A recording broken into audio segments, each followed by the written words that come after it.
Welcome back to a first impressions video of Kingdom Come Deliverance. Now, I know there's some of you on the channel who've seen RPGs that I've played before, and they weren't quite as popular as Station is, but I do want to get your ideas about this game. Maybe listen for a few minutes. If you like the idea of me playing a few more episodes, let me know. Happy to do a few at least, and we'll see how many people actually enjoy watching them. That is something else entirely. So what is Kingdom Come Deliverance? If you have played Skyrim and you thought, this is too easy, Kingdom Come Deliverance may be for you. It is very much a hardcore medieval simulator. There isn't magic, I will warn you now, but swords, not sorcery, archery, you get the idea.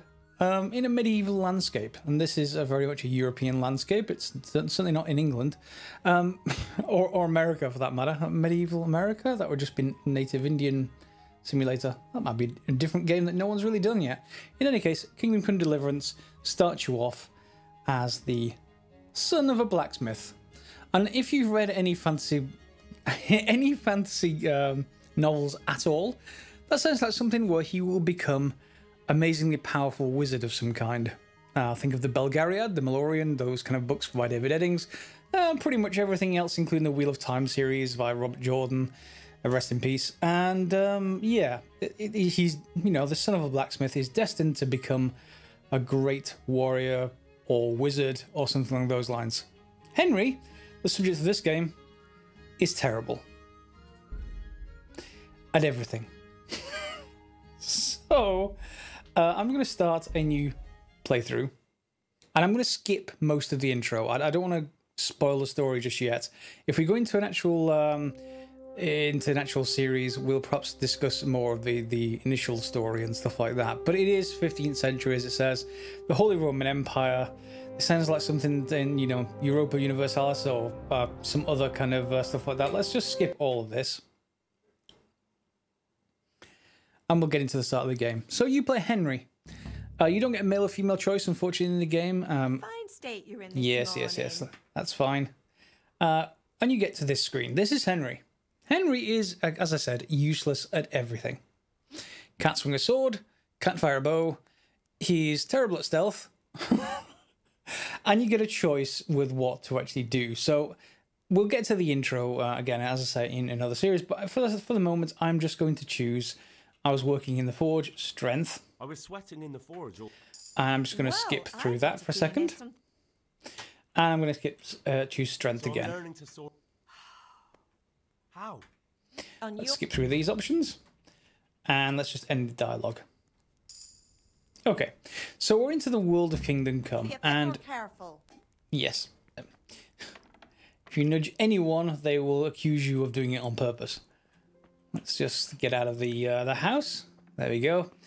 And you see a very, very pretty world. We're at the start of the game, and we are in essentially a small village. Nothing bad will happen to this village. It is a perfect, serene landscape that will never have any problems. So we've got an entire village full of different professions, different people doing different things. Your father is there. He's the blacksmith. And if we just head down here for a little while, you'll see we've got NPCs around. We can interact with a lot of them. And we're pretty much into a very Skyrim-like game. So first-person shooter, not so much. First-person, well, a very hard first-person game, let's put it that way. Why is it hard? Well, as I said, he starts off being useless. So let's take a look at what our friend Henry can actually do. Here's one of the main interfaces in the game. It pretty much controls everything. You have an inventory screen, a player screen. This is sort of like your character screen. A horse later on. We don't start with a horse, or at least not for very long. We'll get back to that. Quest log, as you might imagine in a typical first-person, well, in typical any RPG really. A map, which you can see the whole village that we're in. As you see, it's not very big. There is a castle. You don't get to see much of that really, but the rest of the village is there. But this is part of a much, much larger world. This is not the size of the map. The map is much, much larger than this. So just like the start of The Witcher 3, you start in a sort of tutorial area. It's not quite as easy as The Witcher 3 is, as far as that tutorial area is concerned, but it's still there. So we have inventory. and we have our player screen. These are going to be the most important screens to talk about first of all. So let's start with inventory. It's the easiest one to start with. So we've got the tabs across the top for different types of things. Pretty much everything has a weight, which is this column here. And you can see we can only carry 78 of whatever units these are. And our roll boots are 2, so it's already taking up 6. And this is after I've actually spent some into strength. So if you have a look over here in strength, if I go into strength, I can then choose a perk. We'll come back to that in a second, but start with the inventory. So of course, like typical inventory, we have no gold, and we'll start to fill this up. There's also condition damage, very, very important as part of the game, in that right now all this stuff is 100. Seems reasonable, but this doesn't just determine how good that is at protecting you or anything like that. It also determines how people treat you. If your equipment is dirty or bloody, they're going to pretty much say, hey, yeah, not quite sure I want to hand over anything to you right now, or similar kinds of things. It affects your charisma, your ability to talk to people and convince them you're entirely trustworthy. And then at the bottom right here, you're going to see all the stats of our character. We've got strength, agility, vitality, speech, charisma, and speed. You'll see we've got strength 3 because I chose strength twice in that first dialogue. That's perfectly valid as a choice. I'd recommend, if you're going to play this, you know, I may not do more episodes, but if you do play this, I'd recommend 2 strengths to start off with. It's sort of crippling if you don't, as far as trying to carry lots of stuff, and we're going to be carrying lots of stuff. And then speech, you could also take 2 in that if you wanted to instead, and that would help you convince more people without combat or something along those lines. That's a perfectly valid choice too, which means then you don't have as much strength, so you'll have to make more trips backwards and forwards while gathering things. So the inventory system is quite simple. This just means it's equipped, so you can just double click things to unequip things. You can see it over here and which slot it's in. Again, no +2 bags of holding here. We're talking about reasonably decent medieval gear. If I press Q, you'll see this right hand side gets replaced with a sort of description screen. Tells me how well it does against stabbing, slashing, and blunt, which are the 3 types of combat, particularly melee combat, of course. But yeah, I think, I'm not sure if the arrows and bows cause just stab damage. You would have hoped so, wouldn't you? Unless you don't put a tip on the arrow and just like make them wince a little bit by shooting them with a blunt arrow. But you get the idea. We've got some defense here for the gear. Visibility and conspicuousness. So remember, we have stealth in this game. And that means that you can equip lots and lots of gear, which is designed to make you inconspicuous, like people don't really notice you. And visible, that helps, you know, with your stealth. It has a noise level, and we can change that later on gear. It's not fixed. We can make some changes with that later. Charisma, yeah, if you're going to wear a sack, people are not going to take your suave looks and convincing words to heart. The durability of something, the condition we can repair, but at the very start of the game, you can only repair it when it's down to, I want to say 80-something% back up to 100, probably 90% up to 100. If it goes below that, you won't be able to do it. You'll have to pay some kind of merchant to do it for you, an armor smith, for example, and then just the weight and the price. So you get the idea. It's pretty serious about its stats. That said, if you use its stats right, you can do an awful lot of really good stuff later on, as far as just becoming, well, relatively unstoppable. But that's the typical kind of power creep in an RPG. You eventually will gain quite a lot of power, but the very start of the game, this is not an easy tutorial by any means. And in fact, a lot of the players actually give up on this game because of the end of this tutorial area. So before I go into the skills, let me just say that when you get to the end of this tutorial area, something significant is going to happen to you, and you're going to be placed into combat that you can't win. The problem is that most people don't take kindly to that and then think, am I just terrible? I need to figure out how to win this combat, and they reload save after save after save. No, in that circumstance, it's literally saying you're terrible. You could try and win it if you really wanted to, but run is at least run to the next town. That's the actual that's the sort of thing that you'll come up against. Please, if you're going to play the game, do play it beyond that point and maybe a couple of hours after that point. because until you get that experience of what it's trying to put you through, it's trying to put you through this experience where you're horrible. You can't defend yourself, but it's a very emotional sort of time for your character at the same time. So, you know, nothing's going to happen to this village. It'll be fine. Honestly, you trust me, don't you? Okay, so into the player screen then. So we have stats, as you might expect from most RPGs: strength, agility, vitality, speech, charisma, visibility, conspicuousness, noise, speed, health, stamina, energy, and nourishment. Okay, so briefly, each of these at the top certainly have perks. So for example, main level 1, you'll see I've got a 1 here. It means I've got a perk point I can spend in. But you don't have to. You can save them up for other things further down. You'll see if I want a perk of manly odor. Yes, yeah. When I'm dirty, I'll have a 50% more charisma when talking to women. However, people will smell you a mile off, reducing your stealth skill by 30%. So lots of perks like that in each of these sections. It's not really a tree as such. There is a minimum level for each perk. So for example, if we go down here, that would have to be 4, but you only spend 1 perk point per each one of these anyway, so you can save them up for higher level ones if you want to. That brings us to what I briefly showed you before, strength. So you'll see the starting perks give us Gravedigger. So carrying bodies won't cost you. Yes, we can be carrying dead or unconscious bodies. It's not quite like Sam Fisher from from his whole line of games, but you can carry bodies. And Stronghold. Blocking opponent's strikes with your shield will cost you 30% less mana. That will be very good, except that I think first I absolutely want that. It's level 4, and it can let me carry 15 more pounds. If we scroll down, there's quite a lot more perks in here as we get further up. So meal 2, 20 pounds more. So that's on top of the 15. That's not just an extra 5 pounds. Meal 3, 25 pounds extra as well. And I think pretty much strength is one of the highest things in game. And before I go on to the other stats, let me show you just how much this depends on how you play the game. So let's go back into the stats for a second. If you have a look at, say, let's look at vitality. Okay, so vitality determines how much you can endure. So stamina, essentially. Okay, so current XP is 0. Required XP for the next level, 0. Okay, so how could we possibly gain stamina? Yep, I'm not kidding. The more you jump, or indeed scale fences, all kinds of stuff like that, you will actually get stamina points.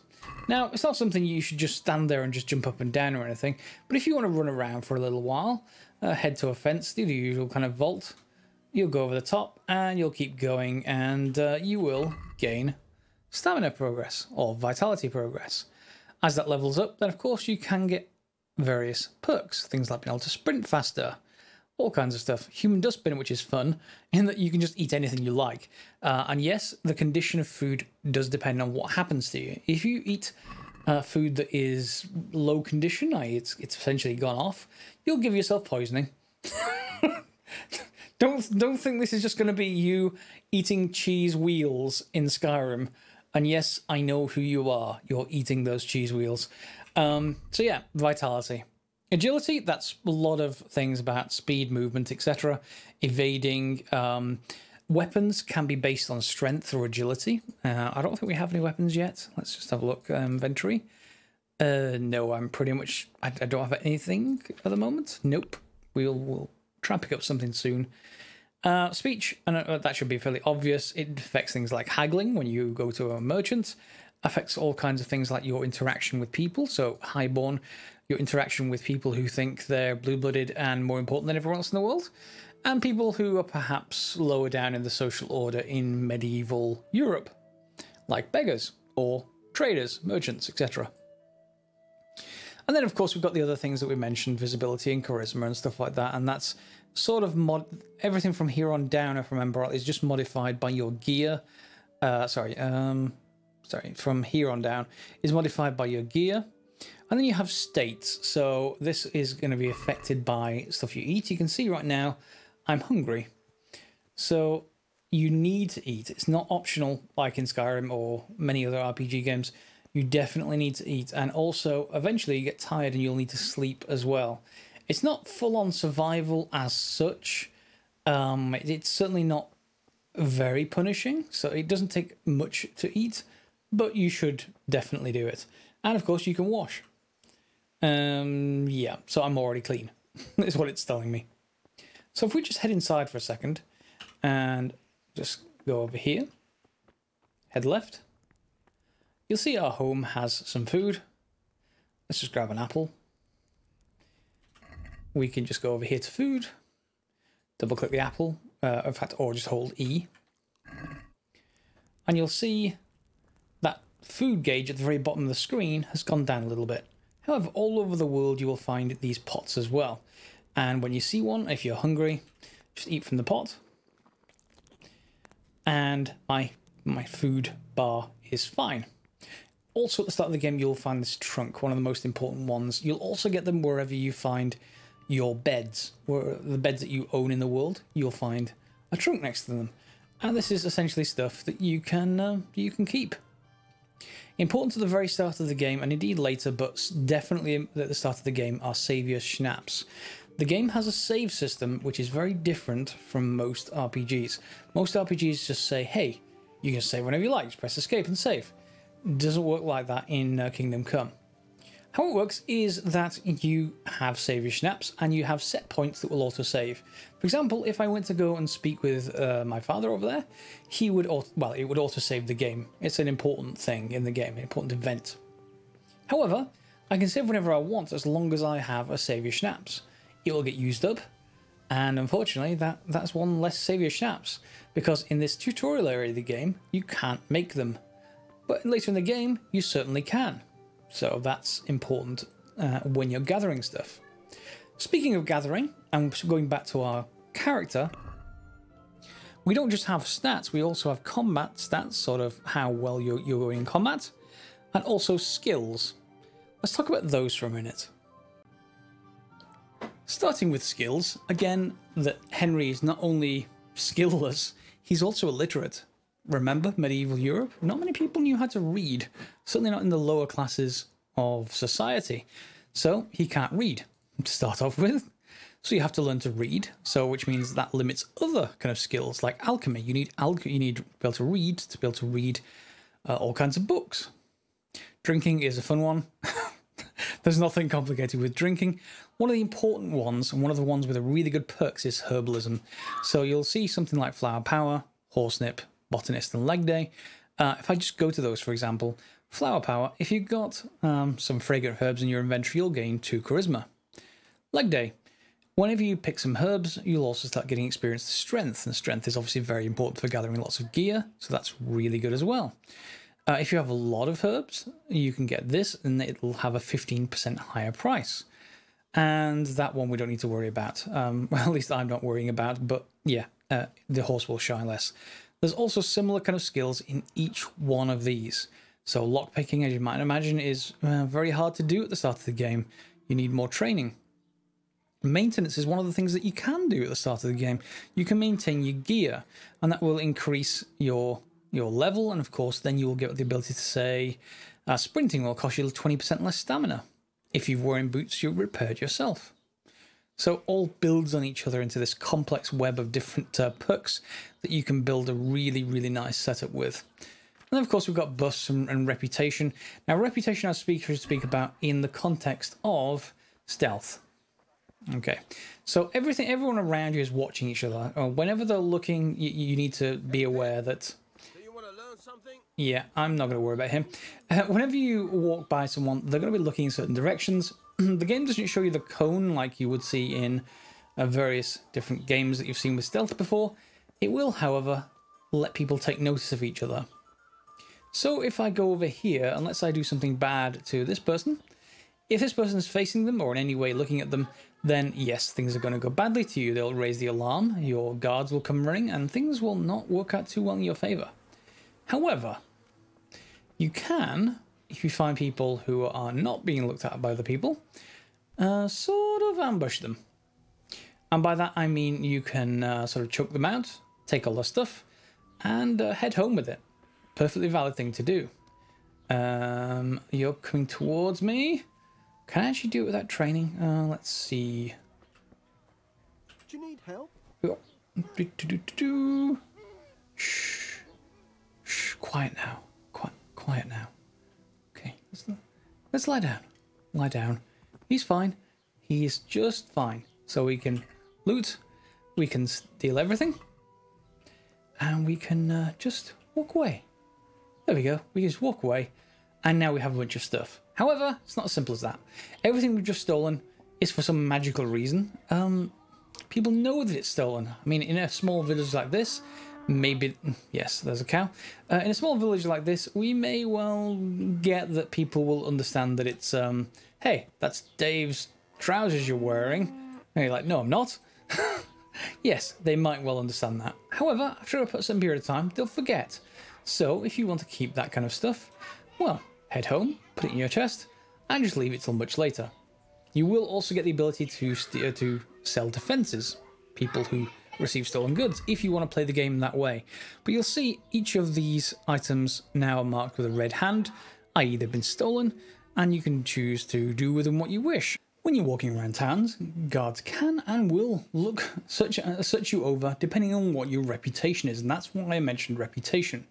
Because the more you do this, the worse your reputation gets, even if no one sees you. That's quite important for you to realise. So don't just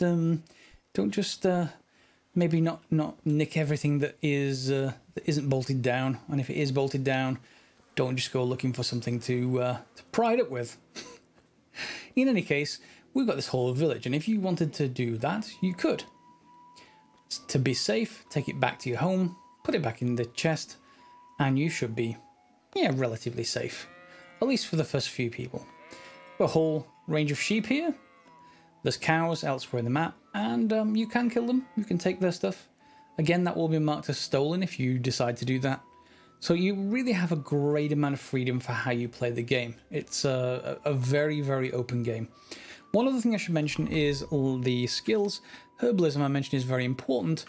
And this early part of the game, no time really passes until you decide to do the starting quests. And there is a lot of herbs out here. Now, that may sound boring, and it is definitely somewhat. But if you wanted to get a really good start, you could pick a lot of herbs, and that would raise your skill in herbalism, but also you would get those other perks which would give you things like charisma, extra strength experience, that is. And yeah, now I'm on PC, so there is a mod you can get which makes herb picking instant. So if I press this, it's just picked. Normally, in the base version of the game, that is not instant. It basically takes... there's also a short cutscene.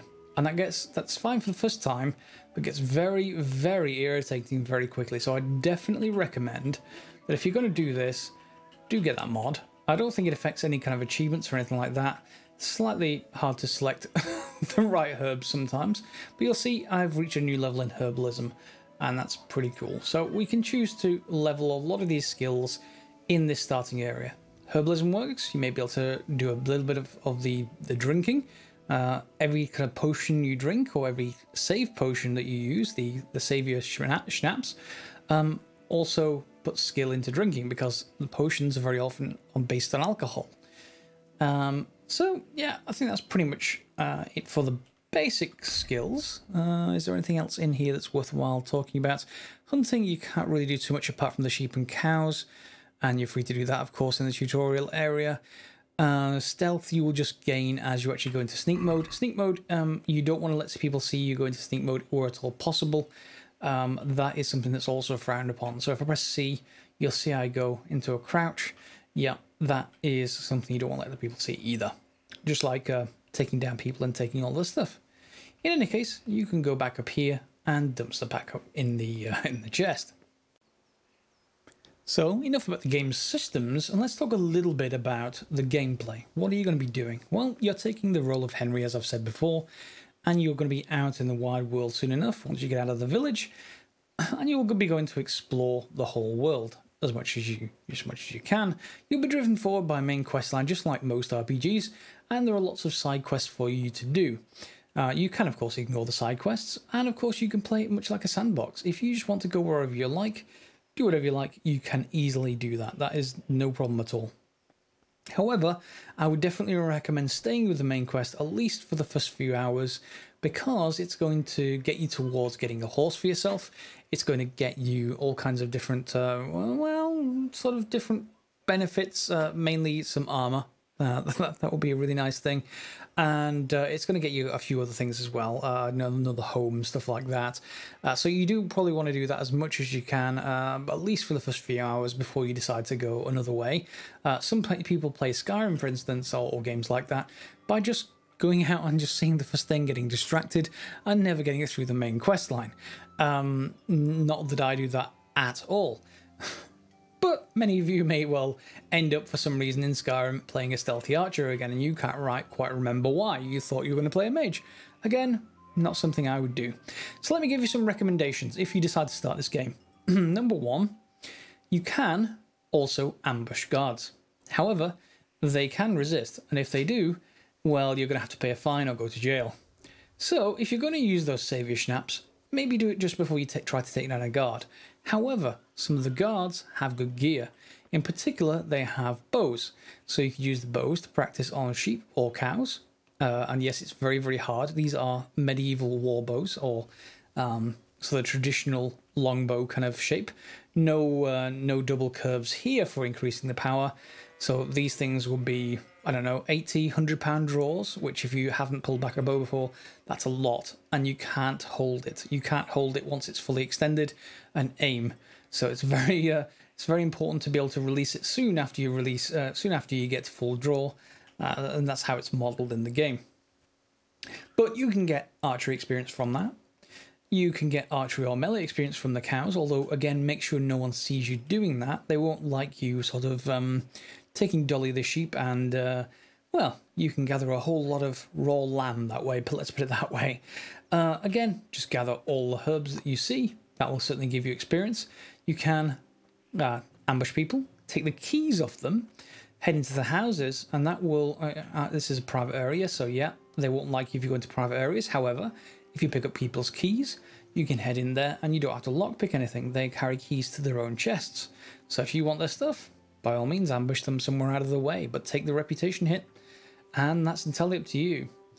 Other than that, in the start area, pretty much you can play it as take everything that you can, or you can try and be honourable and just fulfill the main quests. If it's popular enough that people want me to see some of that, I will show you some way through the main quest line, and I would probably do some gathering of herbs, not on camera, because it's a little bit boring to just watch someone walk around a field all day pulling nettles out of the ground.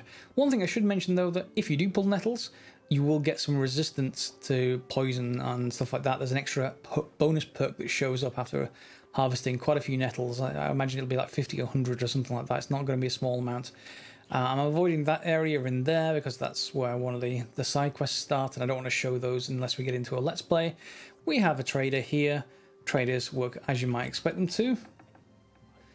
They have bodyguards, unfortunately. No, I cannot pick up a bucket and put it on the trader's head. I've looked. You can't seem to do that. Goodbye. And of course, here we can buy and sell as normal. Pretty much it's adding them to a basket, and then you can then decide in the basket. So you can let yourself trade for different things. So I'm selling something, buying others.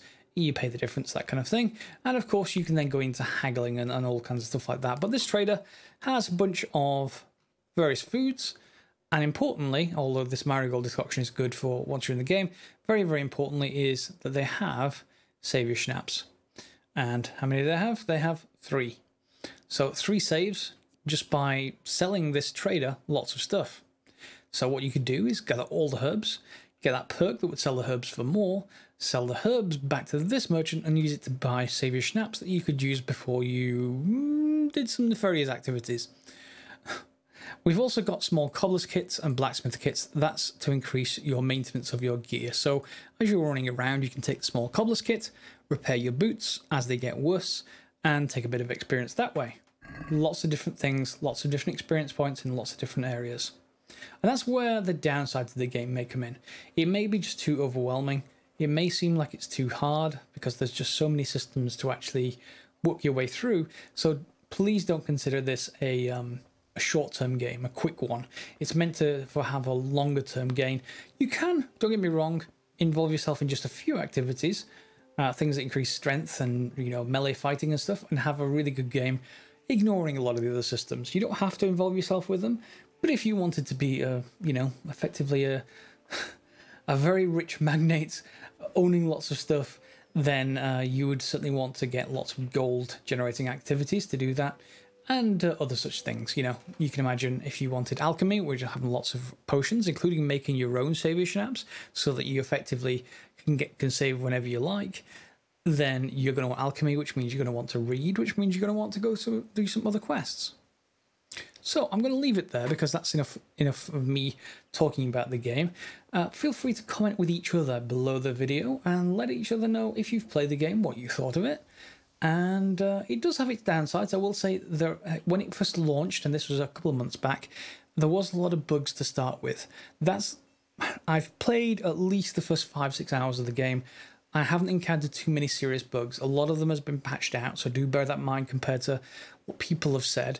Also, a lot of the videos that I've seen online about, you know, perfect starts in the game and how you can do lots of stuff. A lot of that's been patched out because a lot of it was sort of exploity, like figuring out ways to get, you know, infinite guards to spawn and to keep taking all their stuff, that kind of stuff. So it's all been patched out. There's been 2 or 3 major patches, and there's now 1 DLC, but I would just concentrate on the main game. The DLC is more about building a village, if I remember correctly. In any case, Kingdom Come Deliverance, out now. Feel free to let me know what you think. And as always, guys, if you like the episode, feel free to like below, give it a thumbs up, subscribe, share as normal. Let me know in the comments if it's not something you're interested in. Let me know that too. Just let me know in the comments, and you know, we'll see whether I do a few episodes. It's not going to stop regular coverage of things like stationeers, service engineers, etc. It will just be some extra stuff, and it's often useful to have a little bit of variety in what I actually play. Occasionally I play Factorio, occasionally I play, you know, KSP. Lots of variety on the channel as much as possible. And hopefully keep all you interested as you actually watch through them. As always, guys, thanks for watching.